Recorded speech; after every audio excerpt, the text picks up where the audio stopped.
तो यहाँ डीसी भी खड़े हैं और प्रशासन खड़ा है। हम फिर से कह रहे हैं कि चमड़ा उधेड़ना भी जानते हैं, उसका जूता बनाना भी और सर पे मारना भी, तीनों काम हमारे खानदानी है। ये सरकार हरियाणा की कान खोलकर सुन ले।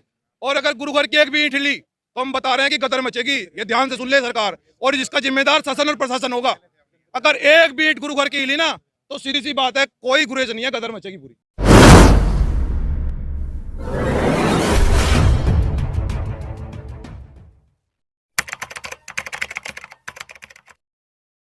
उन्होंने कहा है कि 5 सदस्यों की टीम बना लीजिए। हम ये कहने के लिए आए हैं कि अगर सरकार अगर भ्रम में हो तो सरकार का भ्रम भी दूर करेंगे। और ये कहने के लिए आए हैं, देखो सबसे पहली बात ये सम्मान और स्वाभिमान की है कि अगर गुरु घर को अगर बेवजह सत्ता के नशे में आकर या सरकार जानबूझकर हमारे इतिहास को छेड़छाड़ करेगी तो यहाँ डीसी भी खड़े हैं और प्रशासन खड़ा है। हम फिर से कह रहे हैं कि चमड़ा उधेड़ना भी जानते हैं, उसका जूता बनाना भी और सर पे मारना भी, तीनों काम हमारे खानदानी है। ये सरकार हरियाणा की कान खोलकर सुन ले। और हमने 48 घंटे का समय प्रशासन को दिया है कि आप हमें जवाब दें, आखिर हमारे गुरु घर को क्यों हटाया जा रहा है। हमें जब तक ठोस जवाब नहीं मिलेगा हम किसी भी हाल में यहाँ से जाएंगे, फरीदाबाद में रहेंगे। और अगर सरकार नहीं मानेगी तो फिर हम लोग आंदोलन की भूमिका आगे निभाएंगे। कल 5 सदस्यों की टीम बनाई गई है, 1 बजे मिलने का टाइम दिया है। हम लोग 1 बजे कल ठीक डिसीजन लेंगे कि आगे की आंदोलन की भूमिका कैसे निभाई जाएगी। अगर सरकार नहीं मानती है तो फिर बड़ा आंदोलन करने की तैयारी में। हम नहीं चाहते कि माहौल खराब हो। और हम यहाँ के प्रशासन के जो डीसी हैं फरीदाबाद के, हम उनसे पूछने के लिए आए हैं कि भाई आखिर आप किस आधार पर उस धरोहर को हटाना चाहते हैं। हमारे साथ में पूरी एडवोकेट लॉबी आई है, सुप्रीम कोर्ट के वकील हम खुद साथ लेकर आए हैं। संवैधानिक रूप से बात की जाए, बैठकर बात की जाए कि आखिर आप किस आधार पर हमारे गुरु घर को हटाना चाहते हैं।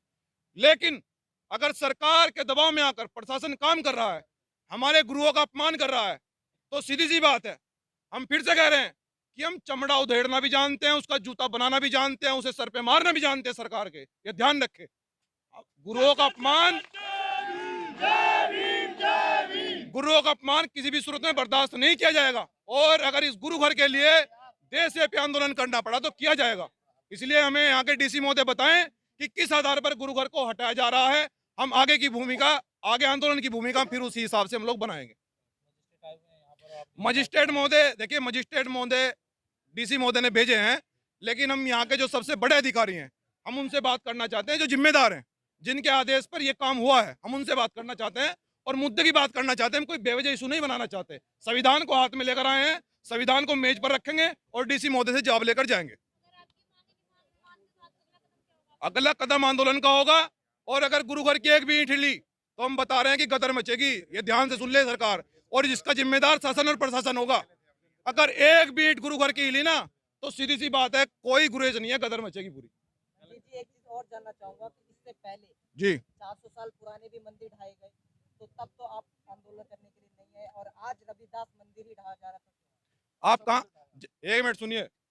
दिल्ली तुगलक, फरीदाबाद की बात कर रहे दिल्ली तुगलकाबाद जब हटाएगा कौन आया था? हैं। आप उस टाइम तो थे, लेकिन आप फरीदाबाद की बात आप आपको शायद जानकारी नहीं है। हमारे पदाधिकारी वहां पर गए थे, प्रदेश प्रभारी जी खड़े हैं, प्रदेश अध्यक्ष जी खड़े हैं। मीडिया ने कवरेज भी की थी उस टाइम। मीडिया ने कवरेज की थी, सब लोग आए थे, हमारे प्रदेश के लोग खड़े हैं, सब लोग गए थे। आपको जानकारी नहीं है।